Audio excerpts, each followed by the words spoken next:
Infrastructure जो है जहाँ से आप पेमेंट करते हो, आप NEFT ले लो, IMPS ले लो, UPI ले लो, फास्टैग ले लो, जो भी कुछ किया है पूरे वर्ल्ड में इससे ज़्यादा सिक्योर सिस्टम कहीं नहीं है। आप इतनी डायनेमिक टेक्नोलॉजी में कोई भी चीज़ को बीच में घुसाओगे तो बहुत मुश्किल होती है। हमारे लिए वो ब्लेसिंग था। RBI का गाइडलाइन है 2017 में RBI ने रिलीज़ किया था कि भाई फ्रॉड हुआ आपके साथ, आप बैंक को रिपोर्ट करो 3 दिन के अंदर और आपका पैसा आपको मिल जाएगा। वो हमेशा रहता ही है कि आपको एक यूज़र के लिए चीज़ इजी बनाना चाहते हैं या आप कंट्रोल डालना चाहते हैं। Hello everyone, welcome back to the GB show. Oh, अगर मैं कहूँ तो आप सबका गौरव बत्रा शो में स्वागत है। मैं यहाँ कैसे, आप लोगों ने जीबी शो देखा होगा CXO जंक्शन के चैनल पे, बट बहुत रिक्वेस्ट आ रही थी कि ये जो शो हो रहा है साइबर सिक्योरिटी पे और हम अलग अलग कॉर्पोरेट लेवल पे अलग अलग CIO CISO से बात कर रहे हैं, तो बहुत लोग चाह रहे थे कि हम इसका हिंदी में कुछ एपिसोड्स बनाएं। तो उसके लिए मैंने सोचा कि साइबर फ्रेड से बड़ा चैनल क्या हो सकता है, and the same Gaurav Batra show अब हिंदी में आपके सामने साइबर फ्रेड के चैनल पे, पावर्ड बाय कलसाइट। कलसाइट इज़ एन ऑर्गेनाइजेशन जो साइबर सिक्योरिटी अवेयरनेस में काम करती है। Motion graphic, phishing simulation, gamification और बहुत कुछ जो कि आम यूज़र के लिए सिक्योरिटी अवेयरनेस कितना ज़रूरी है और कैसे वो अपने आप को सिक्योर कर सकते हैं, इस पे बात करती है। यहाँ पे एक लिंक दिया है, ज़रूर देखिए कलसाइट की सर्विसेज के बारे में। हिंदी गौरव बत्रा शो में हम बात करेंगे क्या क्या फ्रॉड्स हो रहे हैं, उनके रीज़न कैसे हैं और कैसे उन फ्रॉड्स को जो क्रिमिनल्स हैं अपने अंजाम तक पहुंचाते हैं।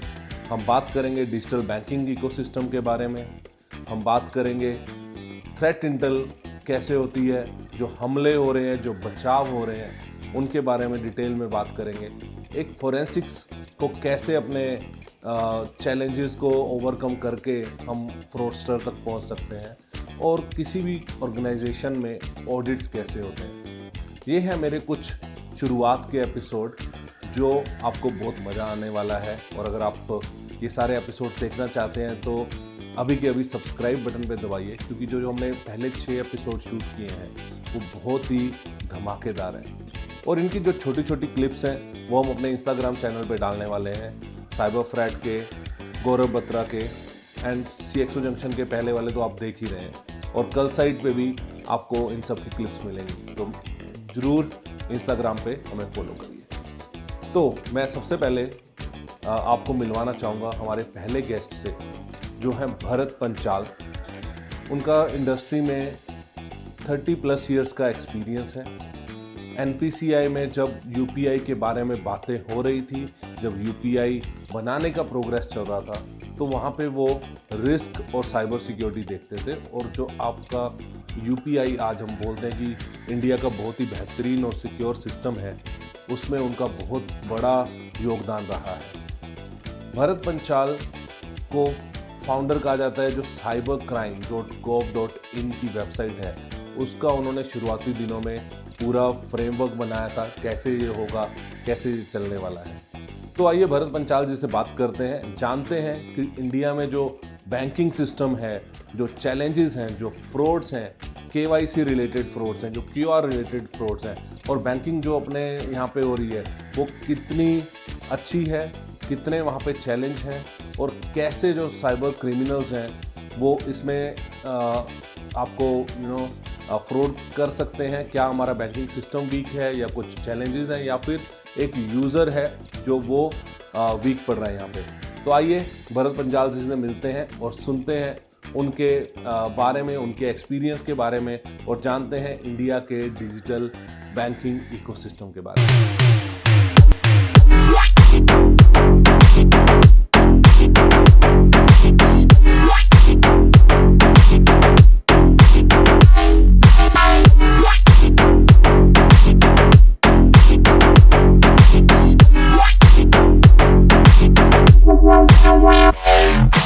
भरत जी, आपका गौरव बत्रा शो में स्वागत है। और ये बहुत समय से जो लोग हैं वो बोल रहे थे कि आपका शो जो आता है इंग्लिश में, और जो मेरे उसमें कंसेप्ट रहते हैं, जो हम बातें करते हैं, वो थोड़ा कॉर्पोरेट लेवल पे ज़्यादा बात करते हैं।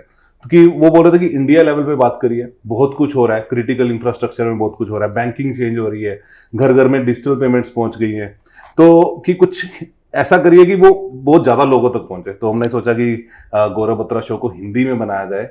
एंड जब हम सोच रहे थे कि किसको लाया जाए, कौन है जो यहाँ पे आके बात कर सकता है, तो सबसे पहले दिमाग में आपका नाम आया। और हम आपके आभारी हैं कि आपने हमें टाइम दिया और पहले एपिसोड में आप हमारे साथ हैं। अभी मैंने आपको इंट्रोड्यूस किया था, लोगों को बताया है कि कैसे आपने यूपीआई में, रुपे में, फास्टैग में और उन सब में जो रिस्क मैनेजमेंट और साइबर सिक्योरिटी आपने श्योर किया है कि जब ये लोगों तक पहुंचे तो वो एक सिक्योर इंफ्रास्ट्रक्चर की तरह, डिजिटल पेमेंट की तरह वहाँ पे पहुंचे। तो आप हमें बताइए थोड़ा डिटेल में कि ये कैसे शुरू हुआ और आपका क्या कंट्रीब्यूशन रहा इस पूरे इकोसिस्टम में। धन्यवाद पहले तो, क्योंकि आपने जैसे बताया ये पहला ही शो है और ओपनिंग करने का मौका आपने मुझे दिया, तो इसके लिए बहुत बहुत शुक्रिया।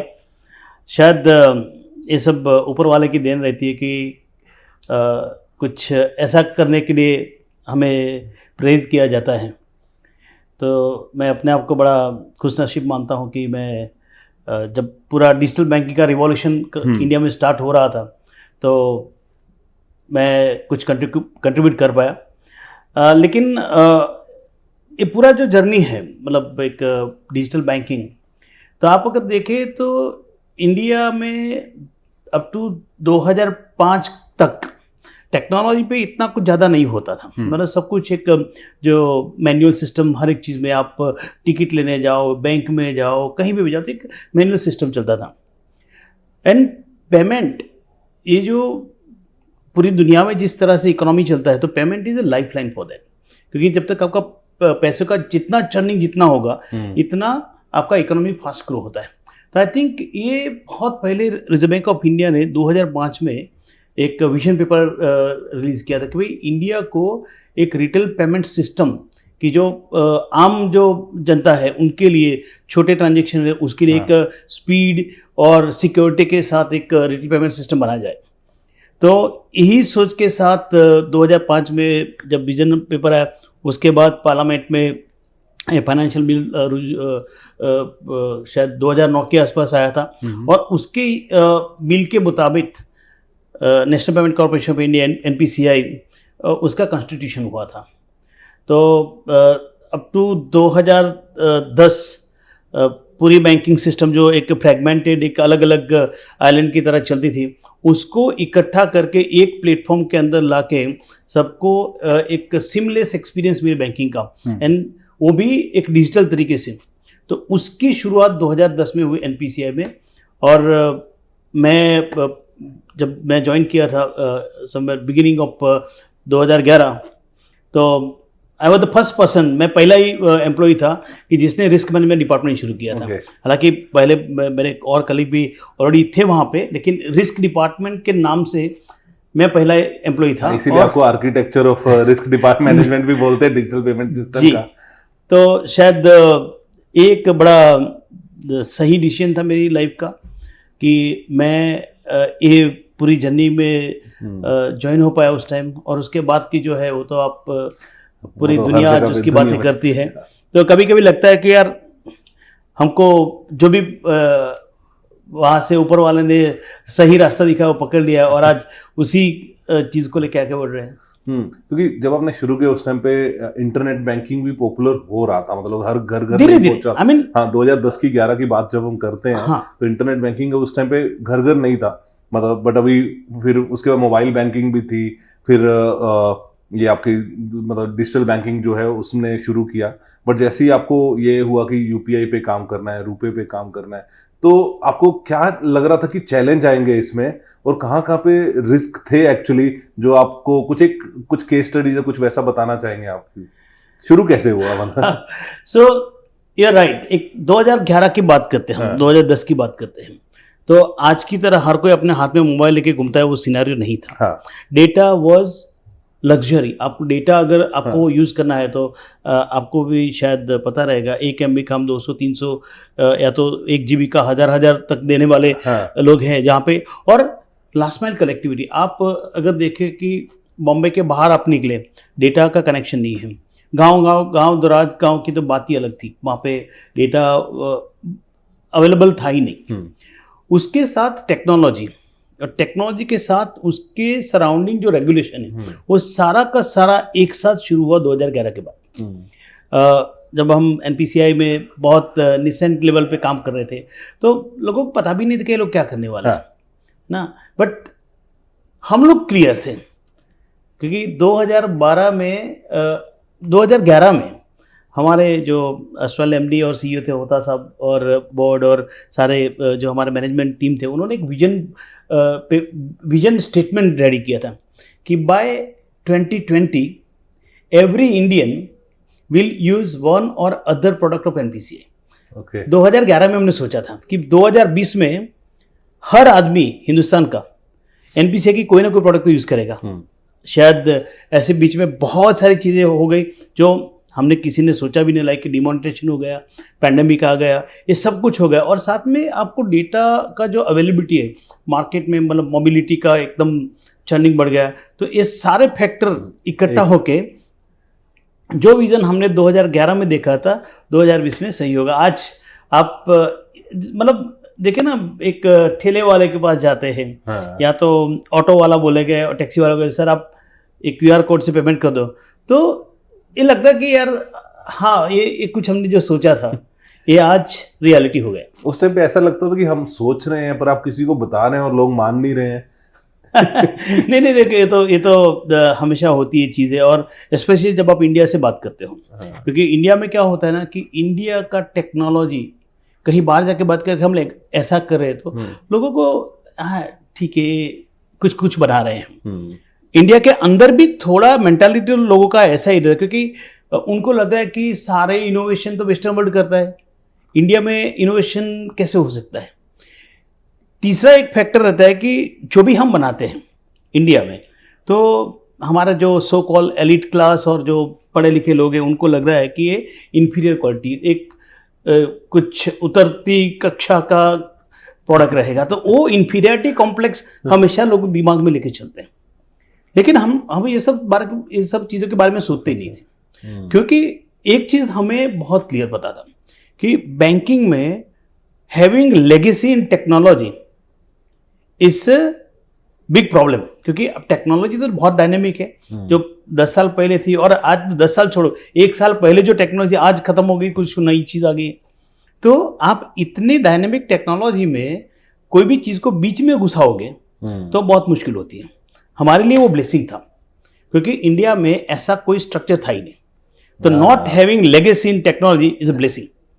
तो शायद हमने उसका बहुत खूबसूरती से मतलब उपयोग कर लिया।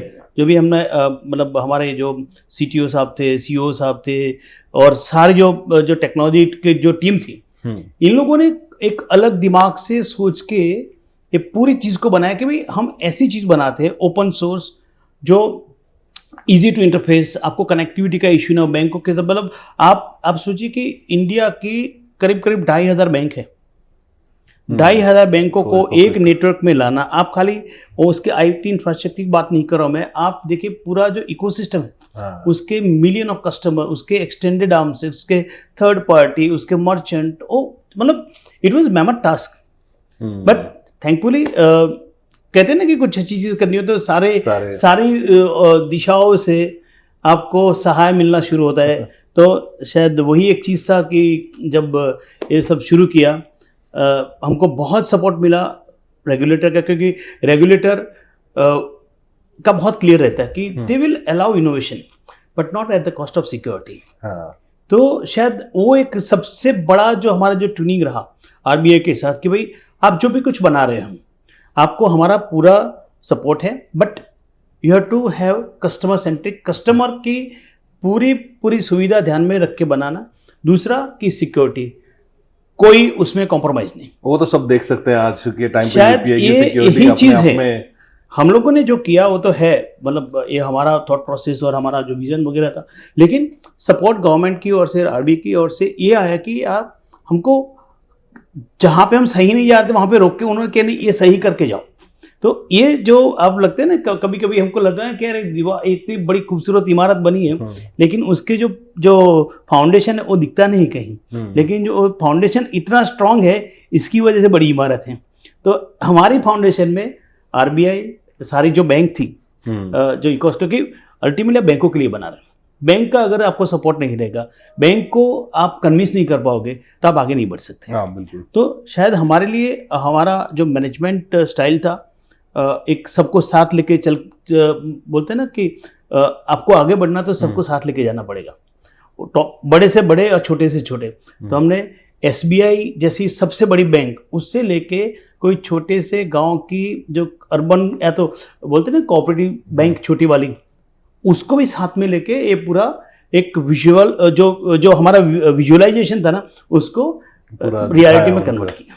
क्योंकि अगर मैं बात करूं पूरे उसकी, एक आइडिया सब लाते हैं, फिर उसको वो बना भी देते हैं, पर जैसे अभी बैंकों को अगर मनाने की बात आ रही थी और उनको साथ में लेके चलने की बात आ रही थी, आई थिंक बैंक सबसे पहले ये पूछते होंगे कि प्रोडक्ट का जो इंटरफेस है या वो जैसा दिखता है, काम करता है, वो कैसा है, सिक्योर कितना है ये, राइट? उसकी बहुत सारी जिम्मेवारी आप पे थी। तो ऐसा क्या बताते थे आप बैंक वालों को, और कैसे, क्योंकि बैंक अपने प्रोडक्ट्स में और सब में बहुत कुछ सिक्योरिटी पे कर रहे हैं, तो कैसे कन्विंस करते थे और कितना मुश्किल था कन्विंस करना? आई थिंक सबसे बड़ा मुश्किल पार्ट वही था, क्योंकि देखो आप कुछ भी चीज़ लेने जाते हैं, आप एज अ कस्टमर आप खुद जाते हो, तो आप उसकी बारीकी से उसका पूरा निरीक्षण करते हो कि यार ये मेरे लिए ठीक है कि नहीं, और अगर मैं उसको लेके बैठूंगा तो ये मेरे को कितना उसके बारे में जागरूक रहना है। मतलब आप सिक्योरिटी के साथ खिलवाड़ नहीं कर सकते, दैट वाज वेरी सिंपल। तो उनको कॉन्फिडेंस में लेके सबसे पहला जो मेरा एक प्रिंसिपल रहता कि बी ट्रांसपेरेंट, कि हम लोग क्या बना रहे हैं, उसका इंटरफेस कैसे होगा, उसका सिक्योरिटी कंट्रोल कितना और कंट्रोल, मतलब एक और भी एक चैलेंज था जो आप शायद ध्यान में नहीं आया होगा लोगों के। दुनिया में कार्ड पेमेंट बहुत सालों से, 1950 में पहला डायनेस क्लब, जहाँ पे मैं अभी काम कर रहा हूँ, डायनेस क्लब ने कार्ड बनाया था, तब से लेके majority payment is either RTGS, NEFT and Swift and card. 2011 से पहले दुनिया में ना आईएमपीएस था, ना एयूपीएस था, ना फास्ट यूपीआई था। तो आपको उसका बेंचमार्क करना बहुत मुश्किल रहता है, क्योंकि आप कार्ड पेमेंट अगर देखें तो कार्ड पेमेंट में क्या क्या रिस्क होते हैं, क्या क्या सिक्योरिटी चाहिए, आप पूरा वर्ल्ड का आप डेटा अवेलेबल है, आप स्टडी कर लो, उसको देख लो कि यार क्या क्या आ रहा है। तो हो सकता है थोड़ा हमारे डेमोग्राफिक के हिसाब से जो हमारे दोस्त लोग रहते हैं जामतारा वो साइड पे, वो कुछ यूनिक तरीके से फ्रॉड करते हैं, वो कहीं और नहीं होता होगा, बट ऐसा भी नहीं कि वहाँ भी फ्रॉड नहीं होते, वहाँ भी फ्रॉड होते हैं।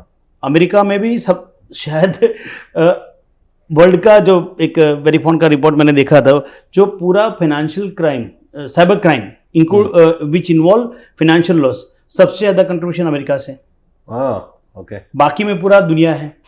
तो फ्रॉड हर जगह पे होते हैं, लेकिन उसका जो बेंचमार्क है हमारे लिए वो कहीं था ही नहीं, क्योंकि सब कुछ we started with grass root.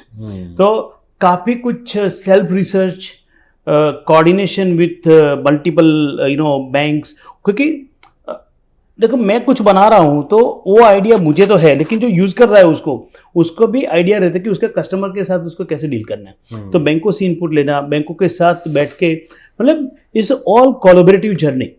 Security में शायद उस time I used to interact with almost every top CISOs of all the banks. तो क्योंकि हम एक कलेक्टिव एफर्ट के साथ जा रहे हैं, बट हाँ कई सारी चीज़ों में ऐसा होता है कि हमको भी एज अ नेटवर्क और as a centralize platform you have to be little strict. तो थोड़े कंट्रोल तो आपको डालने ही पड़ते हैं। लोगों डॉक्टर वाली बात रहती है कि कड़वी है लेकिन दवा है, तो वो तो देना पड़ता है ना। तो ऐसे बहुत सारी चीज़ें हमने किया है कि जहाँ पे लोगों को पसंद नहीं भी आया था कि अरे ये बहुत कम्बरसम हो जाएगा, बहुत आपने पूरा जटिल कर दिया, लेकिन वो ज़रूरी था। लाइक आप अगर देखें जब हमने IMPS के बाद MMID वगैरह एक कंसेप्ट लेके आए थे, लोगों को थोड़ा कम्बरसम लगा था क्योंकि MMID बना के फिर उसका IFSC कोड डालो, अकाउंट नंबर डालो, but that has paved road for UPI innovation, है ना। तो ऐसे बहुत सारी चीज़ें उससे उसका बेनिफिट डायरेक्टली और इनडायरेक्टली भी बहुत हुआ था। वो हमेशा रहता ही है कि आपको एक यूजर के लिए चीज इजी बनाना चाहते हैं या आप कंट्रोल डालना चाहते हैं। लोग तो बोलते हैं पासवर्ड भी मत डालिए, सीधा बस एक्सेस दे दो, हम कर लेंगे। वो तो एक है, मुश्किल रहता है। तो एक्सपीरियंस और सिक्योरिटी थोड़ा मुश्किल था, चैलेंज, और बिजनेस साइड के साथ कुछ रहते ही होंगे कुछ ना कुछ चैलेंजेस। और नहीं यार, ये देखो, ये तो एक क्या बोला वो चिकन एंड एग्स वाली बात रहती है। ओके। क्योंकि आपको किसको प्रायोरिटी देना है? सिक्योरिटी को प्रायोरिटी देना है कि एक्सपीरियंस को देना है? देखो, एक क्या होता है ना कि जब आप ऐसी कुछ प्रोडक्ट बनाते हो, डेफिनेटली कस्टमर एक्सपीरियंस बहुत ही मायने रखता है, सबसे पहला वही मायने रखता है। तो आपको अच्छे से ट्रेड ऑफ करना चाहिए। रिस्क इज नॉट समथिंग कि आप बस ऐसे खड़े होकर रुक जाओ कि यार ये नहीं हो सकता। नहीं, आपको भी थोड़ा एक ट्रेड ऑफ करना पड़ता कि while risk is there, but business उसे रिस्क की वजह बिजनेस भी बंद कर दे, फिर वो रिस्क का फायदा नहीं। तो कई ऐसी नौबतें आई थी कि यार एक कलेक्टिव वे निकाल के कि देखो कस्टमर एक्सपीरियंस भी बना रहे और एक्चुअली आई थिंक सब देख ही पा रहे हैं इसको कि कितना अच्छा एक्सपीरियंस है यूपी का, कितना फास्ट है वो। इस पे मैं पूछूंगा कि उस टाइम पे जो चल रहा था कि सब मोबाइल में OTP हर जगह हो रहा था, राइट? और ये कैसे आया दिमाग में कि यूपीआई में एक बार स्टार्ट में रजिस्टर करेंगे, उसके बाद खाली पिन, OTP नहीं चाहिए? आपको लगता है कि खाली पिन लगता है, तो उससे ऐसा नहीं होता है। देखिए नहीं, बट यूजर के लिए एक्सपीरियंस वैसा है कि हाँ। नहीं, मैं वो आपको वही बता रहा हूँ कि जैसे जैसे हम कस्टमर को कन्वीनियंस ही देते हैं ना, does not mean that the controls are diluted। बिल्कुल नहीं है। आपको मैं थोड़ा पीछे लेके जाता हूँ। 2008 में RBI ने एक नया चीज निकाला कि सेकंड फैक्टर ऑथेंटिकेशन। पूरे वर्ल्ड में किसी ने नहीं निकाला था। It was first time RBI का वो मैंडेट आया कि भाई all electronic transaction to be supported with 2FA, second factor authentication with OTP। अब बहुत सारे ऐसे लोगों ने बोला कि यार इंडिया में, and that was the reality, कि एक तो लास्ट माइल कनेक्टिविटी नहीं है, लोगों के पास मोबाइल नहीं है, और जहाँ पे आप मोबाइल OTP का डिलीवरी होगा तब तक आपका ट्रांजेक्शन टाइम आउट हो जाएगा। वो सारी चैलेंजेस थी, लेकिन आज इंडिया बहुत आगे चला गया। जो हमको क्रिटिसाइज करते हैं वही कंट्री आज इंडिया से पूछ रहे कि यार how we can implement this technology in our country. And I am not saying वो थर्ड वर्ल्ड कंट्री की बात नहीं कर रहा हूँ, जो सो कॉल्ड डेवलप कंट्री उसकी बात कर रहा हूँ।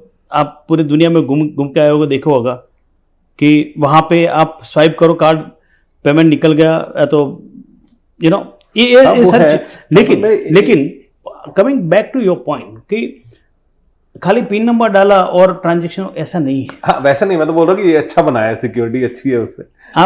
मैं वही आपको कॉम्प्लेक्सिटी बता रहा हूँ कि जो आप ऑनबोर्डिंग करते हैं यूपीआई में, आपका डेबिट कार्ड नंबर, पहले तो सबसे पहले आपका मोबाइल नंबर रजिस्ट्रेशन होता है कि सबसे पहला चेक कि आपका मोबाइल नंबर बैंक अकाउंट के साथ रजिस्टर है कि नहीं। And why? क्योंकि आपने जब मोबाइल नंबर बैंक के साथ रजिस्टर किया है CBS में, वहाँ पे बहुत सारे चेक ऑलरेडी बैंक ने किए, तब जाके आपका नंबर रजिस्टर हुआ। तो पहला आइडेंटिफायर तो वो है। फिर आपकी डिवाइस, वो डिवाइस बाइंडिंग होती है कि आपका मैक ID है, कौन सा OS है, वर्जन, मतलब बहुत सारे पैरामीटर, आपको तो पता है टेक्नोलॉजी में। उसके बाद आपका जो सिम कार्ड है उसका भी थोड़ा कुछ डिटेल रहता है, और भी सारे पेयरिंग रिक्वायरमेंट। तो आपका जब रजिस्ट्रेशन होता है उसके दरमियान तो चेक बहुत सारे हैं, लेकिन हर ट्रांजेक्शन के साथ आप जब आपका पिन नंबर डालते हो ना, उसके टाइम भी वो सारे पैरामीटर वैलिडेशन होता है। It is just not simple. आपको लगा कि स्टेटिक है, वो स्टेटिक वाला, लेकिन वो उसका सेशन ID, ट्रैक, बहुत सारी ऐसी चीज़ें हैं कि आपको लगे कि यार ये 1 सेकंड में हो गया, लेकिन उसमें 200 मिलीसेकंड मेरे वो पिन को वैलिडेट करने के लिए भी लिए हैं। तो वो सारा पैरामीटर बहुत ही स्ट्रांगली हमने उस टाइम डिजाइन करके रखे। नहीं, बहुत ही प्यारे डिज़ाइन है। पर मैं ना आपकी बातों में से एक जो बात कर रहे थे कि जो US या UK या बाहर की जो कंट्रीज़ हैं, राइट, वहाँ पे ओटीपी नहीं है, इंडिया में है। और सेकंड फैक्टर ऑथेंटिकेशन जो आरबीआई लेके आई थी, उस पर एक क्वेश्चन है और बहुत सारे कंसर्न होते हैं कि बाहर अगर कोई फ्रॉड हो तो जनरली वो बैंक की लाइबिलिटी बनती है कि बैंक जो है उसको केवाईसी करके रखना है, उसको पता होना चाहिए ट्रांजैक्शन कहाँ से कहाँ गई। पर इंडिया में एक है कि अगर ओटीपी यूजर ने शेयर कर दिया तो बैंक वापस नहीं करेगा, क्योंकि वो एक मुझे संभाल के रखना है वो ओटीपी। तो उसके बारे में क्या विचार है कि हम थोड़ा आगे हैं या पीछे हैं, या यूजर पे थोड़ा हमारा, क्योंकि देखो हमारे पास जो छोटे गांव हैं या छोटे ऐसे शहर हैं, वहाँ पे लोगों को पता भी नहीं है कैसे यूज करना है। जैसे जमतारा सबको पता है, राइट, लोग फोन करते हैं ओटीपी ले लेते हैं, अभी वो ओटीपी दिए तो बैंक बोलता है कि आपने ओटीपी क्यों शेयर किया, पर बाहर वो चीज ही नहीं है। तो अगर वहाँ पे कुछ फ्रॉड होता है तो गवर्नमेंट बोलती है कि बैंक वालों को आप पैसा दो। तो उसके बारे में कैसा विचार है आपका? देखिए, मैं बहुत छोटे से गांव से हूं और मैंने गांव में देखा है कि लोग बड़े प्यारे लोग रहते हैं, वो भरोसा कर लेते हैं, लेकिन जब पैसों की बात आती है ना, कोई किसी का भरोसा नहीं करता। आप पैसे यहाँ पे छुपा के लेके जाते हो, ठीक है। तो जब ये सावधानी जब आप वो पैसों के लिए करते हो तो आपका बैंक के अकाउंट में जो पड़ा है, जहाँ पे आपका मोबाइल लिंक वगैरह करके रखा है, वो भी तो इतनी केयरफुली रखना चाहिए ना। अब एक बात मैं आपको मैं बड़े रिस्पॉन्सिबिलिटी के साथ बताना चाहूँगा, और ऐसे नहीं कि मैं वो पूरा एनपीसीआई और जो इकोसिस्टम डेवलप करने का पार्ट था इसीलिए मैं बोल रहा हूँ, वो नहीं है। बड़ी जिम्मेदारी के साथ, क्योंकि ये बहुत सारे लोग ये शो देखेंगे तो उनको लगना नहीं चाहिए कि मैं ऐसे बस हवा में बात कर रहा हूँ। मैं भारत का जो पेमेंट इंफ्रास्ट्रक्चर जो है, जहाँ से आप पेमेंट करते हो, आप एनईएफटी ले लो, आईएमपीएस ले लो, यूपीआई ले लो, फास्टैग ले लो, एईपीएस ले लो, ट्रैकिंग, मतलब जो भी कुछ किया है पूरे वर्ल्ड में इससे ज़्यादा सिक्योर सिस्टम कहीं नहीं है पूरे वर्ल्ड में, गारंटी के साथ बोलता हूँ। क्योंकि हमने एक चीज़ बहुत ध्यान से काम किया था कि जो भी चीज़ बनाते हैं, आपको जो 20% लोग इंडिया में रहते हैं ना, उनको ध्यान में रख के नहीं बनाना है। 80% लोग भारत में रहते हैं, और वो लोग जो एकदम दूर दराज के गांव में कॉर्नर में जो बंदा बैठा है ना, उसको भी अगर यूज करना है तो बड़ी छोटी मुश्किल के साथ वो बंदा अपना ट्रांजेक्शन कर ले और अपना जो भी पेमेंट लेना देना जो भी है वो आराम से कर ले। वो पूरा सिस्टम बड़े ध्यान से सलीके से बनाया हुआ है। आप कंट्रोल देखिए, आप जो भी उसका सराउंडिंग मॉनिटरिंग सिस्टम जो बनाया है, बड़े मतलब काफ़ी सारा effort, I am not only investment, काफ़ी सारा एफर्ट सबका गया है, आरबीआई से लेके, गवर्नमेंट से लेके, बैंकों से लेके, सबका गया है। लेकिन प्रॉब्लम कहाँ पे आता है? प्रॉब्लम आज इंडिया में it's not a technology challenge. सबसे बड़ा जो फ्रॉड वाला जो केस है, काफ़ी मेरा गहन जो अब तक का अभी अनुभव रहा है, और या तो मैंने ऐसे बहुत सारे हज़ारों केस मैंने देखे हैं, तो उसमें एक चीज़ मैं बड़ी गंभीरता के साथ बोलता हूँ कि हम हिंदुस्तान में एक जो माइंडसेट है ना, लोभ, लालच, ग्रीड, जो जिसको ग्रीड बोलते हैं, लालच। जब आपको कुछ चीज़ दे दी कि यार आप एक 50 की चीज़ें आपको 5 रुपए में दे रहा हूँ, तो आप फटाक से भूल जाते हो कि आप क्या कर रहे हो। ये आपका साइकोलॉजिकल प्रॉब्लम है, it's not a technical problem. क्योंकि आपको लग रहा है कि यार 50 की चीज़ 5 रुपये दे रहा है तो डालने में क्या जाता है अपना, तो आपने पिन नंबर डाल दिया, ओटीपी डाल दिया, सब कुछ डाल दिया। ऐसे जो केस होते हैं 70% है। मैं आपको एक बात आपको बता रहा हूँ, क्यों? क्योंकि एक समय था जब 2012-13 में ये फ्रॉड का जन्म तभी हुआ है। 12-13 के बाद ही सारे फ्रॉड आना शुरू हुए थे। तभी क्या ना 1000, 2000, 5000 का फ्रॉड होते थे ऐसे। एज वी स्पीक, एक थोड़े दिन पहले एक भाई साहब ने 4.5 डॉक्टर थे, 4.5 करोड़ रुपया किस में डाले हैं? वो स्टॉक मार्केट में डाले हैं। सोशल मीडिया पे ऐड आई थी कि भाई आप पैसा डालो, मार्केट बड़ा हाई जा रहा है, आपको 4 दिन में 20% आपको। अब आपको अगर 20% का फायदा लेना है और आप डाल रहे हो, वो तभी तो आपने किसी को पूछा नहीं था। तो ये जो ग्रीड है, वो ग्रीड सबसे पहले प्रॉब्लम उसका ही हो रहा है। अगर हम 1 सेकंड के लिए रुके कि यार ये मुझे 50 की चीज 5 में क्यों दे रहा है, शायद 90% फ्रॉड तो उधर ही रुक जाएंगे। बाकी के 15% जो है वो फियर होता है कि जब आपको इग्नोरेंस होता है। इग्नोरेंस ये हो कि यार हमको लगा कि यार ठीक है, हम तो टेक्नोलॉजी वाले बंदे, हमें तो सब पता है, कुछ नहीं होता, चलो डाल दिए। आजकल बड़े सोशल मीडिया की बड़ी ज़बरदस्त पॉपुलैरिटी है, तो लोग जाके ट्विटर पे डाल दिया कि मेरा XYZ प्रॉब्लम, मेरा पिज़्ज़ा आना था, वो पिज़्ज़ा आया नहीं। हाँ। और मुझे रिफंड भी नहीं मिला। मैं आपको एक रियल एग्जांपल बता रहा हूँ। एक लड़के ने ऐसा ही किया था, उसने पिज़्ज़ा आया नहीं डोमिनोज से, तो उसने डाला ट्विटर पे कि मेरा ये ऑर्डर था, मेरा नंबर था, पिज़्ज़ा आया नहीं। बंदे ने सामने से फ़ोन कर दिया, मैडम आप sorry, we are very very sorry, आपके ऑर्डर को डिलीवर नहीं कर पाए, थोड़ा बंदे का प्रॉब्लम हो गया था, sorry we will initiate refund for you. तभी उनको लगा चलो रिफंड आ रहा है। हाँ। तो ठीक है मैडम, आपको अपने एक वेरिफिकेशन कोड भेजा है, तो आप कोड को आप शेयर कर दीजिए, आपका रिफंड प्रोसेस कर देंगे। तो रिफंड प्रोसेस नहीं हुआ था, 10 मिनट कुछ 1-2 मिनट के बाद 10,000 रुपये निकल गए थे। तो वो इग्नोरेंस है। ओके, वो इग्नोरेंस है कि आपको थोड़ा तो सोचना। या तो एक बीच में बहुत शुरू हो गया था कि आप जाके इसका कॉल सेंटर का नंबर ढूंढ रहे हो, और कॉल सेंटर पे फोन किया तो सामने वाला कॉल सेंटर नहीं, वो जानता में बैठा है। हाँ। तो आपको थोड़ा सोच के, कोई मुझे अगर मेरी बैंक के साथ कुछ मुझे रिपोर्ट करना है तो मैं बैंक की साइट पे जाता हूँ, कॉन्टैक्ट अस में जाके उनका नंबर रहता है, आप वहीं से ले लो। लेकिन हम नहीं यार, ठीक है गूगल पे कर लेते, फटाक से ले आ जाएगा। वो 15% लोग हैं, और बाकी के जो 12 से 15% लोग, that is because of fear. आप उनके दिमाग में, आज की तारीख में कोई भी बंदा आपके दिमाग में फियर डालता है कि आपका मोबाइल आपने KYC नहीं किया, आपका मोबाइल शाम को बंद हो जाएगा। ठीक है, तो you will not wait for a second कि साला मोबाइल बंद हो गया तो लाइफ बर्बाद हो गया अपना। हाँ। मोबाइल बैंक अकाउंट आज की तारीख में थैंक्स टू UPI सब लोग अभी वॉलेट घर पे छोड़ के जाते हैं, मोबाइल लेके घूमते हैं, क्योंकि ट्रांजेक्शन वहीं से हो रहे हैं। तो बैंक और मोबाइल दोनों बंद हो गया तो हमारे तो हाथ पैर कट गए। तो वो फियर रहता है लोगों को।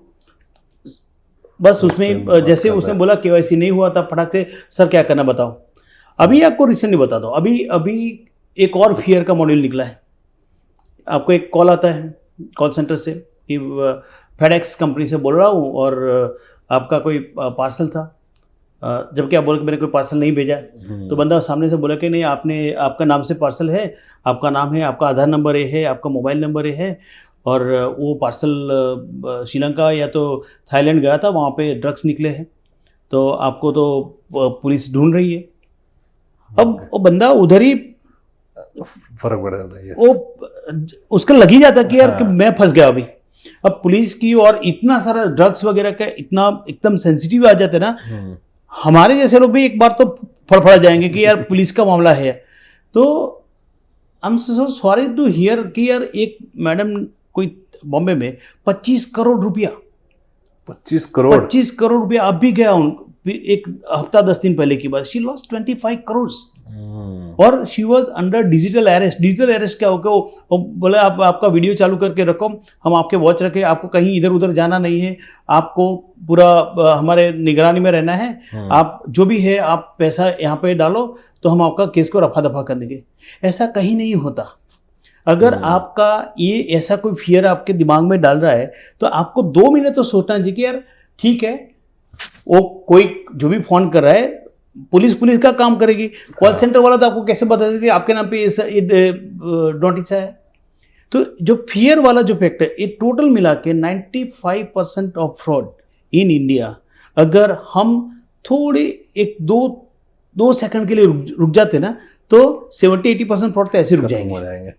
हाँ, क्योंकि मैं जब आप बना रहे थे या इसकी सिक्योरिटी और रिस्क के बारे में सोच रहे थे तो आप टेक्निकल एंगल से सोच रहे थे या सोच रहे थे कि कैसे इसको सिक्योर बनाया जाए, इंफ्रास्ट्रक्चर को। ये सब भी था कि यूज़र को लेके कि ऐसे सब चीज़ें भी आएंगी। और मुझे पता है कि आपका नाम आता है जब हम साइबर क्राइम जो पोर्टल है हमारा जिसमें लोग जाके कंप्लेन कर सकते हैं, उसका क्या बोलते हैं उसको, शुरुआती और उसका नींव भी आपने रखी है ऐसा बोला जाता है। उसके बारे में कुछ बताइए कि नींव नहीं मैं बोलूंगा, शायद वो पोर्टल ही मैंने बनाया था। ओके, वो वही पूरा आर्किटेक्चर वैसा नहीं, क्यों क्या है ना कि आप जब ऐसे कुछ फ्रॉड होते हैं ना तो हमने जैसे UPI लॉन्च किया तो ऑनेस्टली ये जो सोशल इंजीनियरिंग वाले जो थे ना, हाँ जी। वो केस हमने कभी सोचा भी नहीं था कि सोचा नहीं ये मतलब थोड़ा बहुत तो होगा ही, हाँ। इतने लेवल पे चला जाएगा वो हाँ। सोचा ही नहीं, क्योंकि उस टाइम तो मतलब अगर मैं वो जो किस्से सुनाने बैठूं तो घंटे भी कम रहेंगे, लेकिन वो फिर उसका ग्रेन्युलरिटी देख के कि यार ये बहुत ज़्यादा हो गया। अब टेक्निकल सोल्यूशन नहीं उसका आपके पास, टेक्निकल सोल्यूशन नहीं, क्योंकि आप OTP दे रहे हो, वो जो लिंक भेज रहे हो उसके ऊपर क्लिक कर रहे हो, आप जो भी उसका रिक्वेस्ट है उसको अप्रूव कर रहे हो, तो देयर इज नो टेक्नोलॉजी। आपके दिमाग में आके तो बैठ नहीं सके भाई रुकिए तू क्या कर रहा है, हाँ। ये तेरे को नहीं, ये अप्रूव नहीं करना है, लोग कर रहे थे। तो अब देखो प्रॉब्लम क्या है ना गौरव, कि मेरा आपका और किसी का भी 1 रुपया भी जाता है तो भी it is a loss for everybody. और हाँ जी।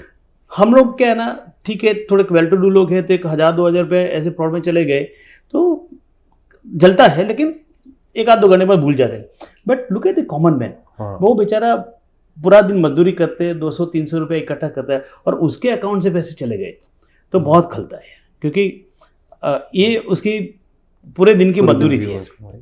और ऐसे बहुत सारे केस आए थे हमारे पास, क्योंकि यार किसी का बेटी का शादी था और उसने बहुत मेहनत करके जोड़ के कुछ 1-2 लाख रुपए इकट्ठा किए थे, वो पैसे चले गए फ्रॉड में। अब उसको कंपनसेट हर केस में कराना मुश्किल रहता है, क्योंकि RBI का गाइडलाइन है, 2017 में RBI ने रिलीज किया था कि भाई आप फ्रॉड हुआ आपके साथ, आप बैंक को रिपोर्ट करो 3 दिन के अंदर और आपका पैसा आपको मिल जाएगा। लेकिन उसमें एक केविट है। एक केविट क्या है कि अगर आपका जो भी फ्रॉड हुआ है उसमें आपका इन्वॉल्वमेंट नहीं है तो, जैसे कि अभी मैं यहाँ पे बैठा हूँ, मेरा कार्ड कहीं पे कॉपी हो गया, कोई यूज कर रहा है, मुझे पता नहीं है, तो वो केस में होता है।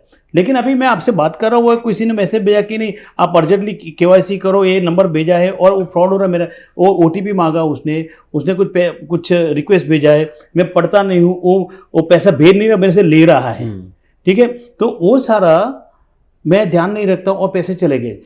तो नेचुरली बैंक का भी खुद का एक लिमिट होता है, वो हर एक आपके गैर जिम्मेदाराना वर्तन के लिए बैंक जिम्मेदार नहीं होता है यार।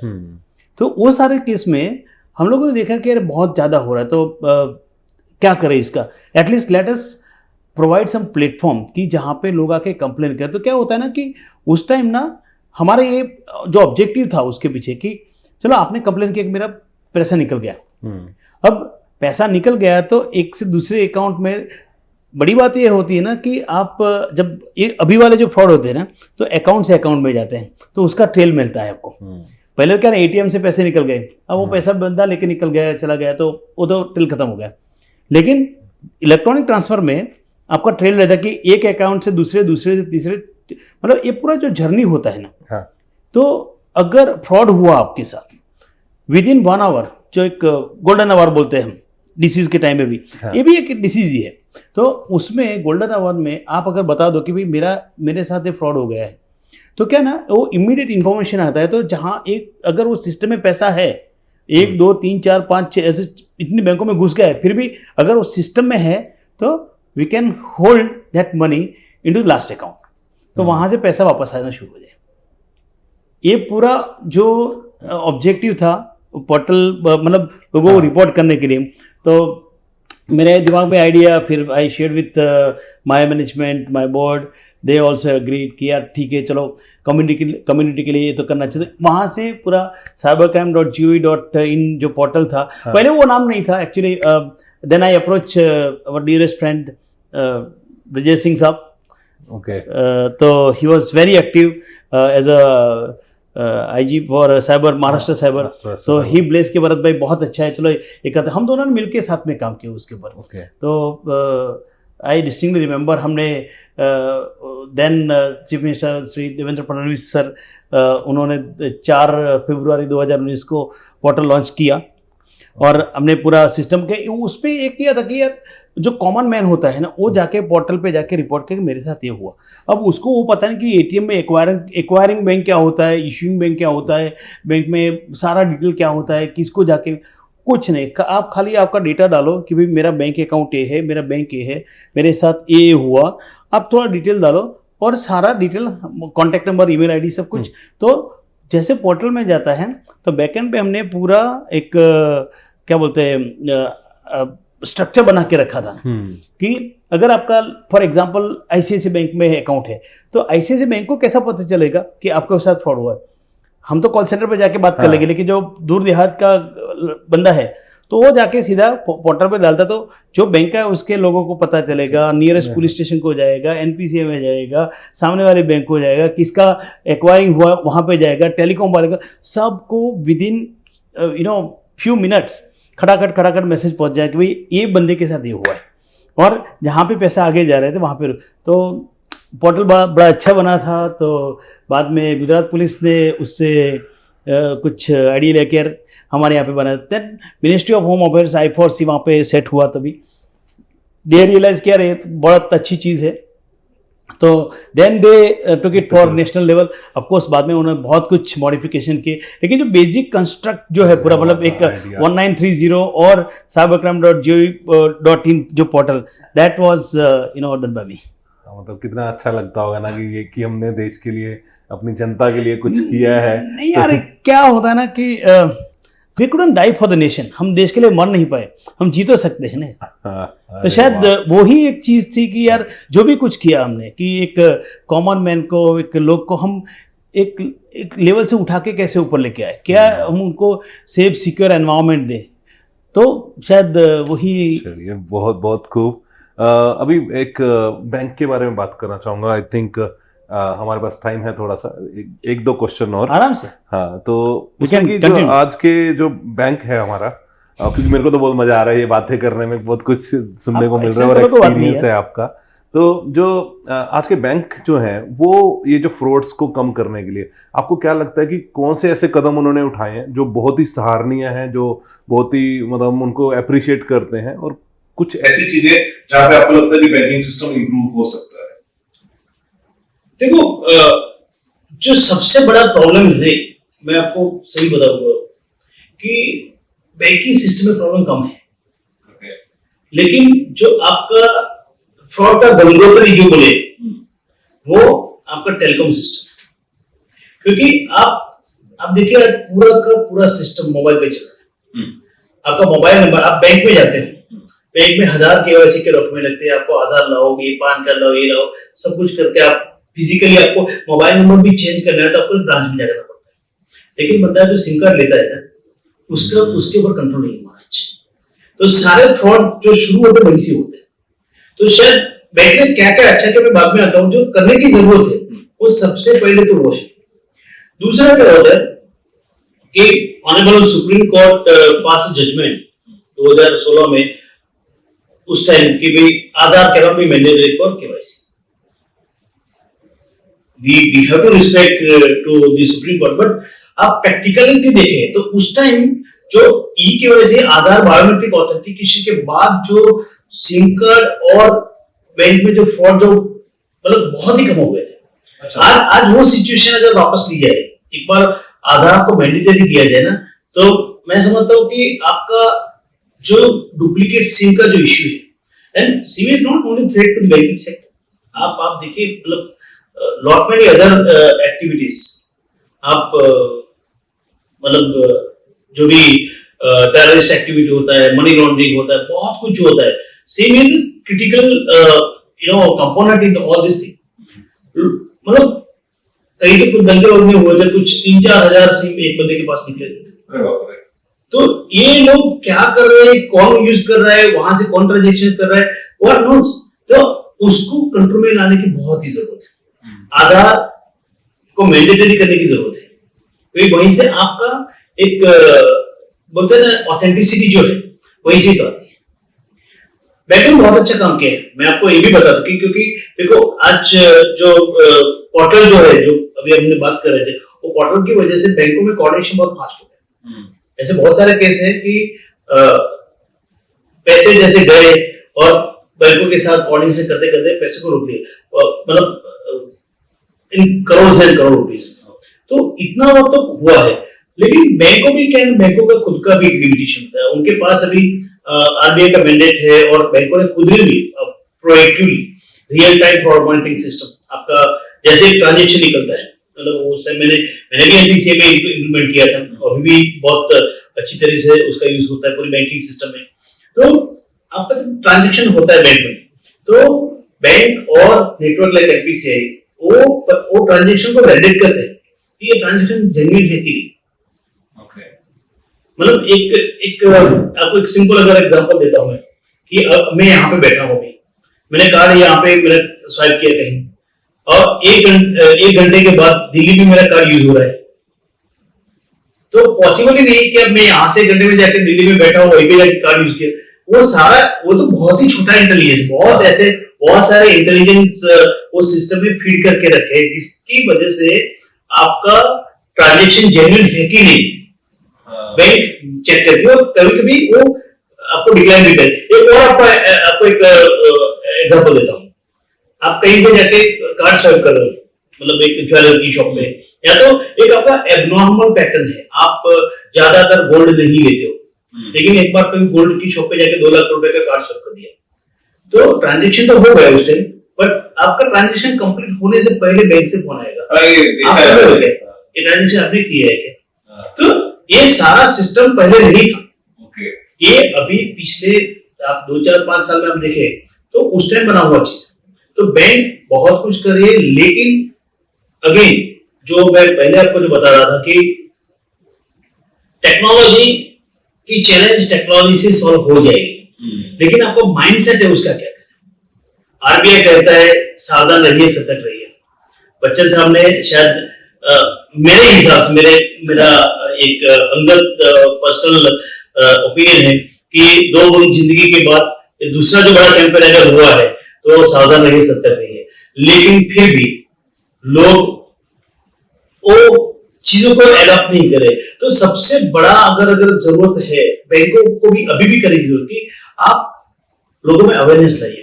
जब तक लोगों में अवेयरनेस नहीं आएगा ना, तो एक प्रॉब्लम रहेगा। क्योंकि हमारा इंडिया में थोड़ा प्रॉब्लम क्या है ना, हम काफी इमोशनल लोग होते हैं, हम काफी टॉकेटिव लोग रहते हैं, हम लगता है ना कि यार शेयरिंग इज केयरिंग, वैसा है। तो हमारे में प्राइवेसी ऐसे कुछ मायने नहीं रखता, तो हम किसी को भी भरोसे में आके कुछ भी बातें करते हैं। हाँ, वो रहता है। इंडिया में देखा कि लोग ट्रेन में जर्नी करते हैं, बैठते हैं, बात करते हैं, उतरते शादी के कार्ड हमारे लोग बोली बोली से बैठ के अहमदाबाद जाएंगे ना, वो 6 घंटे में जो बाजू वाला बंदा है वो फ्लाइट में पहली बार मिला है, दोबारा मिलेगा नहीं, उसका कोई गारंटी नहीं कि उसको उसके पास क्या क्या है, उसकी सास के साथ उसके फैमिली में क्या क्या इश्यू है, सब वहां से लेके सब कुछ बताते हैं। और आपको लगता है कि जो डिजिटल पेमेंट है ये फ्रॉड हो रहे हैं, हमारा कल्चर चेंज करेंगे? नहीं, देखो एक बात है कि जब आप अभी मैं इस तरह से बातें करता हूँ कि मेरे साथ फ्रॉड हुआ नहीं, जिस दिन मेरे साथ भी फ्रॉड हो जाएगा तभी मैं सब कुछ में बड़े तरीके से काम करूंगा। भगवान करे किसी के साथ ना हो, मेरे साथ क्या आपके साथ किसी के भी साथ ना हो, लेकिन it is bound to happen. क्योंकि हम एज अ रिस्क प्रोफेशनल, मेरा 30 साल के जो कैरियर में मैंने देखा है कि हम कितना भी करें, fraudster, hackers, cyber attackers, they are always 2 steps ahead. तो उनको हमारी कौन सी अगली चाल रहेगी ना, उसके बारे में उनको ज्ञान रहता है, एंड दे विल कंटिन्यू। ये तो आज का नहीं है, ये आदि पुराने जमाने देव और दानव जो थे ना, वो वाला चीज अभी भी है। तो ये चीज तो जल्दी फ्रॉड कभी खत्म नहीं होगी। खाली बात ये है कि आपका माइंडसेट कैसे चेंज किया जाए।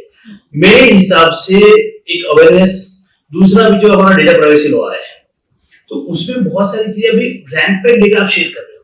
रैंपेंट मतलब आप कहीं पे भी जाओ, आप मॉल में जाते हो, बिलिंग काउंटर पे जाओ, पहला क्वेश्चन, वो बड़े कभी प्यार से बात नहीं करे, गुड इवनिंग सर कभी नहीं बोल के, टेल मी मोबाइल नंबर, पहला मोबाइल नंबर ही देते हैं। और वो बोले नहीं यार, उसके बिना तो आपको बिल बनाना नहीं। ऐसे, हालांकि ऐसा कोई रूल नहीं है, गवर्नमेंट ऑफ इंडिया का ऐसा कोई प्रावधान नहीं है कि आपको मोबाइल नंबर दो तो ही बिल बनेगा, ऐसा कुछ नहीं। लेकिन दैट द फियर, क्या फियर भी कैसा होता है कि आप अगर वो मोबाइल नंबर नहीं दोगे तो आपको बाद में एक्शन करे तो मुश्किल। अरे भाई, तू बिल दे रहा है, तो बिल लेके आऊंगा मैं, कोई बात नहीं, मेरा मोबाइल नंबर क्यों चाहिए। लेकिन आप देखिए, वो mobile number, it is the social engineering, उसको हार्वेस्टिंग करते हैं, वहीं से आपका इंफॉर्मेशन, आपका सोर्स ही वहीं पे।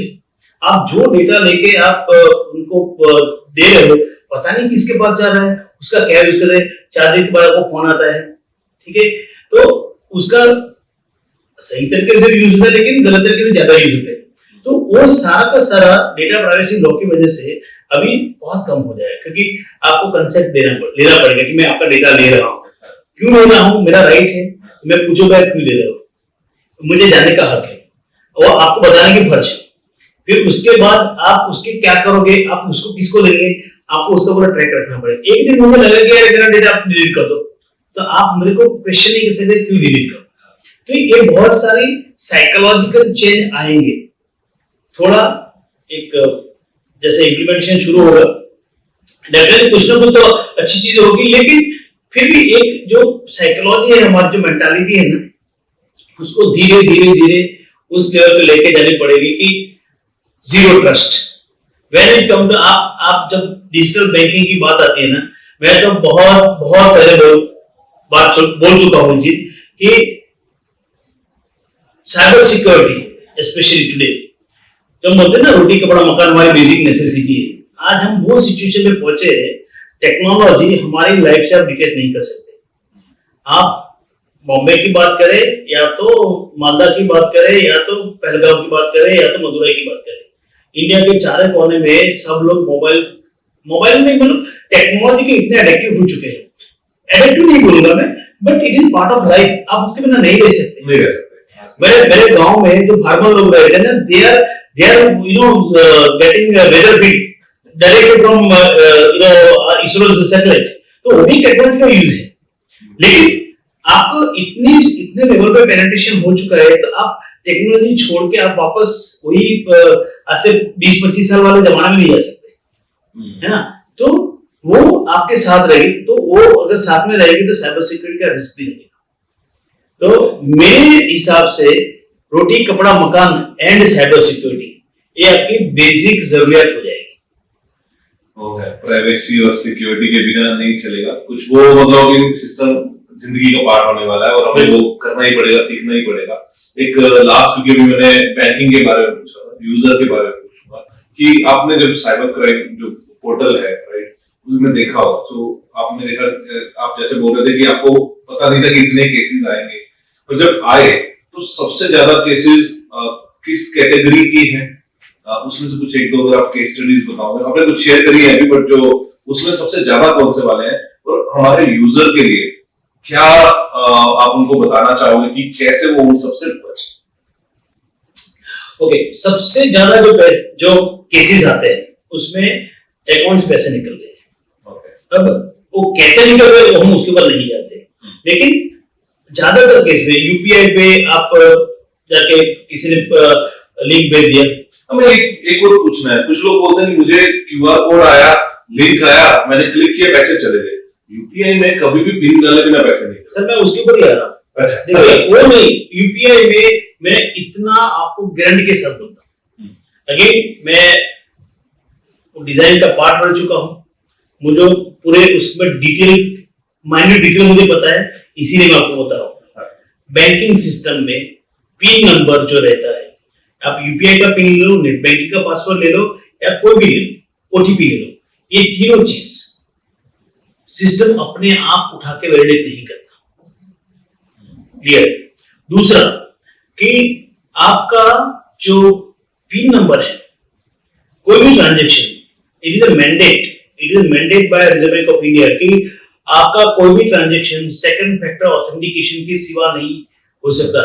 तो वो एक सिंपल तरीका है कि what you know and what you have, आपके पास क्या है और आप क्या जानते हो। आपके पास है आपका यूजर नेम, पासवर्ड आपका है, लेकिन आप क्या जानते हो, जो ओटीपी आता है आपके पास, वो आपके पास ही रहना चाहिए। मैंने ऐसे बहुत सारे केस देखे हैं जहां पे वो बोलता है कि नहीं मैंने सब कुछ नहीं किया था, वो कुछ आया, लिंक क्लिक किया और पैसे निकल गए। ऐसा कभी नहीं होता। आप उसमें पासवर्ड अपने हाथों से डालते हो, आप पिन नंबर अपने हाथों से डालते हो, वरना कोई सिस्टम नहीं बनी कि आपका दिमाग में से वो पिन नंबर निकाल के वो लिंक में डाले और आप क्लिक करो और पैसा निकले। ऐसा नहीं होता। आपने कहीं ना कहीं वो पिन नंबर आपने यूपीआई में डाला है, वो क्यूआर कोड आया, लिंक आया, कुछ भी आया, लेकिन आपने पिन नंबर अपने हाथों से डाला है या तो प्रोडक्ट को दिया है, दोनों में से एक तो किया है। वरना आपके दिमाग में वो पिन नंबर है, किसी की ताकत नहीं वो दिमाग से निकाल के पिन कर दे। ऐसे कितने केस आते हैं पोर्टल पे जिसमें लोग बोलते हैं मैंने कुछ नहीं किया। पोर्टल पर मैं बताऊंगा नहीं तो पहले तो ओके, लेकिन मैंने पर्सनली मैंने इन्वेस्टिगेट किए हुए केस है। हाँ। ऐसे हजारों केस थे जहाँ पे मतलब देखो एक ऐसा होता है कि जब तक आप अपने हाथ पर जलाते रहे ना तो आपको पता नहीं चलता कि ग्राउंड पे क्या चल रहा है। तो मैं खुद ऐसे जब यूपीआई लॉन्च किया ना मैं खुद ऐसे बहुत सारे जो कस्टमर की कंप्लेंट है मैं वो उसकी रूट तक जाने के लिए खुद कस्टमर से बात कर रहा है भाई क्या हुआ कैसे किया आपने क्या आया था। तो तभी जाकर आपको पता चला कि मार्केट में मतलब बाहर क्या चल रहा है ना। तो मतलब इतने सारे केस थे हर कस्टमर का शुरुआत में वही होता था सर हमने कुछ नहीं किया था पता नहीं किसी का फोन आया और कुछ पूछा कुछ व्हाट्सएप कुछ लिंक भेजा और हमने क्लिक किया और पैसे चले गए। अब जाके उनको मैं टेक्नोलॉजी के हिसाब से बताऊं तो देखो आपको इतने बजे ओटीपी आया आपको इतने बजे ये किया आपने इतने वैलिडेट किया मेरे पास पूरा लॉग है क्योंकि देखो डिजिटल में एक चीज बड़ी एकदम मस्त होती है कि आपका हर मोमेंट हर एक डिजिटल फुटप्रिंट रिकॉर्ड किया जाता है। आपने कब ओटीपी डिलीवर हो वहां से लेके आपका ट्रांजेक्शन कितने टाइम स्टैम्प के साथ तो वो पूरा ट्रेल रहता है तो आप उसको नकार नहीं सकते। तो ऐसे बहुत सारे केस में ये प्रूव करके दिखाया कि आपने डाला हुआ है। Okay, okay, I think bank के बारे में बात किया, यूज़र के बारे में बात किया, पर अगर हम नई टेक्नोलॉजीज़ की बात करें आजकल हर कोई बात करता है emerging technologies, artificial intelligence, analytics तो आप बता ही रहे हैं बैंक कर रहे हैं और क्या दिखने वाला है हमें फ्यूचर में और जो आज का यूज़र है उनको किस चीज़ के लिए प्रिपेयर रहना चाहिए। देखो अभी जो आरबीआई का विजन है तो उसमें एक बड़ी बात निकल के सामने आ रही है कि यूज़र को सिक्योरिटी में इतना एंगेज नहीं करो क्योंकि उसको पता नहीं सिक्योरिटी के बारे में उसको let them enjoy the experience of banking. तो वन ऑफ द बेस्ट अगर आरबीआई ने भी निकाला है तो टोकनाइजेशन आपका जो कार्ड नंबर है सबसे बड़ा जो आपका डेटा जो सेंसिटिव जो आपका कार्ड नंबर है और उसके साथ जो सीवीवी और जो तो अभी पूरे सिस्टम में टोकनाइजेशन कर दे तो आपका कार्ड नंबर नहीं वो टोकन जाता है। तो टोकन इज एक रैंडम नंबर उसके कार्ड के बिहाफ पे जहाँ पे जाता है तो खाली वो टोकन नंबर जाता है और पूरा आपका ट्रांजेक्शन ऑथेंटिकेशन होता है पूरा। तो टोकन जो कार्ड नंबर रहेगा खाली जो बैंक जिसने आपको इशू किया है या तो जो नेटवर्क जैसे कि हमारा डिस्कवर नेटवर्क है लायनस क्लब है या तो एनपीसीआई का रुपए है तो उनके पास ही रहेगा। तो उसमें जो रिस्क है डेटा ब्रीच और डेटा लीकेज का वो काफ़ी कम हो गया उसमें। ओके, आरबीआई का एक दूसरा एक अभी विजन है कि ब्लॉकचेन को यूज़ किया जाए। ब्लॉकचेन तो काफ़ी आजकल काफ़ी हॉट सब्जेक्ट में बहुत सारी जगह पे तो एक वो भी एक चल रहा है कि आप ब्लॉकचेन यूज़ करो तो एक ऑथेंटिसिटी ऑफ ट्रांजेक्शन पूरा का पूरा सिस्टम का तो वहाँ पे आपका डेटा चोरी हो गया तो भी वो कोई यूज़ नहीं कर सकता क्योंकि आपको ब्लॉकचेन को ऑथेंटिकेट नहीं कर पाओगे। तीसरा अगर आरबीआई का अगर जो देखें तो सीबीडीसी की बात चल रही है सेंट्रल बैंक डिजिटल करेंसी तो वहाँ पे फिजिकल नहीं लेकिन डिजिटल करेंसी वो भी ब्लॉकचेन के बेस पे। लेकिन बहुत सारी टेक्नोलॉजी जो नए एक्सपीरियंस के लिए आ रही है उसके अलावा कस्टमर को एक जो बोलते हैं ना सिक्योरिटी का भरोसा कैसे दिया जाए तो उसके लिए भी बहुत सारा कुछ काम चल रहा है जहाँ पे आपका adaptive authentication adaptive learning of fraud. तो जैसे कुछ लगा कि एक आगे का आपका कुछ ट्रांजेक्शन में कुछ तो थोड़ा ऊपर नीचे गड़बड़ हो गया तो सिस्टम अपने आप दूसरे ट्रांजेक्शन को रोक लेगी। तो ऐसे बहुत सारे ऐसे जो चीज़ हो रही है लेकिन मैं बात फिर से वही बात पे आ रहा हूँ क्योंकि ये सब कुछ किया जाएगा सब कुछ सलीके से किया जाएगा बेस्ट ऑफ से बेस्ट टेक्नोलॉजी लेके आएंगे लेकिन अगर यूज़र खुद जिम्मेदार बन के बैंकिंग में काम नहीं करेगा तो इस सारी सिस्टम काम नहीं आएगी। मैं दोबारा दोहराता हूँ पूरे मैं भी बहुत दुनिया घूम चुका आप भी घूम चुके हैं हम दोनों ने देखा है पूरी दुनिया में सबसे श्रेष्ठ सबसे सिक्योर सबसे रिलायबल पेमेंट और बैंकिंग सिस्टम है तो इंडिया का है। कई तरीके से आप देख लें टेक्नोलॉजी रूल्स रेगुलेशन सब तरीके से लेकिन इसको कैसे हमको यूज़ करना है वो सब आपके ऊपर है। बहुत ही खूबसूरत, बहुत मज़ा आया आपसे बात करके। मुझे ना एक आपके पर्सनल उससे पूछना है कि आप टेक्नोलॉजी पे काम करते जा रहे थे आपको एक ऑथर बनने का ख्याल कैसे आया आपने बुक्स लिखी हैं, तो उसके बारे में थोड़ा बताइए कि कब हुआ कि नहीं मुझे कुछ लिखना चाहिए और पब्लिश करना चाहिए, और क्या क्या किया है आपने? नहीं, ऐसे मैं बहुत कुछ लिखता रहता हूँ वैसे तो। आप मेरे आर्टिकल तो देखते रहते होंगे हाँ जी। लिंक्डइन वगैरह पे। लेकिन ऑथर का क्या है कि एक आपका जो एक्सपीरियंस जो है, आपने जो जो सिस्टम को करीबी से देखा है, मतलब मैं 2010 से 2020 जो 10 साल में पूरे इंडिया का हमने बैंकिंग का चेहरा बदल दिया। तो उसमें बहुत सारी अच्छी बातें भी आई थी, हाँ। बहुत सारी बातें ऐसी भी थी कि उसको हम अवॉइड करना चाहते हुए नहीं कर पाए, या तो अगर उसको उस टाइम हमने ठीक से हैंडल कर लिया होता तो शायद और कुछ इशू आगे नहीं होते। तो वो सारे एक्सपीरियंस है ना, आप अपने आप लेके बैठोगे तो आपको you are not giving back to the society. तो वन ऑफ द आइडिया कि यार data is going to be oil, I mean ये तो बहुत साल पहले लोग बोलना शुरू किया कि data is going to be next oil, and it is reality today. India का प्रॉब्लम वो था कि हमारे पास कोई प्रॉपर प्रावधान नहीं था कि डेटा, जो इतना सारा डेटा हम बना रहे हैं, डेटा जनरेट कर रहे हैं, यू विल सरप्राइज कि after pandemic India is a number 1 country in the world. सबसे ज़्यादा डेटा यूज़ भी हम करते हैं, डेटा जनरेट भी हम लोग करते हैं, लेकिन इसके आसपास कोई फेंसिंग ही नहीं है कि डेटा कोई भी आके कोई भी आपका डेटा यूज़ करता है, कहाँ पे यूज़ कर, आपका डेटा आपको पता नहीं कहाँ जा रहा है।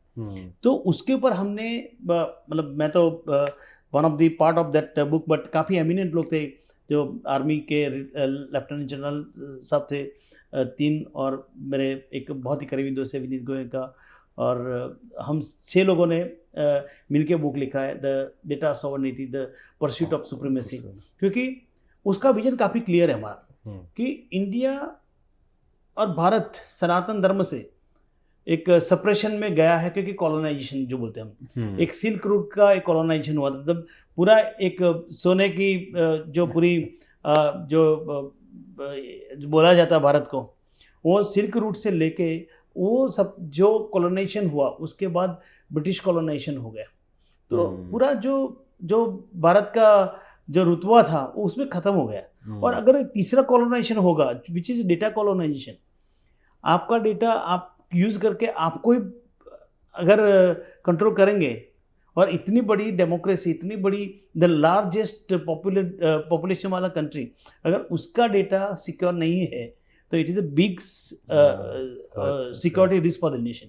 तो हमने वो बुक में पूरा डेटा को मतलब जो उसकी जो ज़रूरत है हमारे देश के लिए, उसका काफ़ी विस्तृत में हमने लिखा है, वो क्या तरीके से हम उसको डेटा को हमें मेंटेन करना चाहिए, सिक्योर करना चाहिए। शायद हमारी बुक बहुत पॉपुलर हो गई, कुछ 35,000 कॉपीज़ तो उसकी बिक चुकी है। बहुत सारी मिलिट्री कॉलेज में, गवर्नमेंट की बहुत सारी ऐसी जो एकेडमिया है उसमें एज ए रेफरेंस बुक जाती है।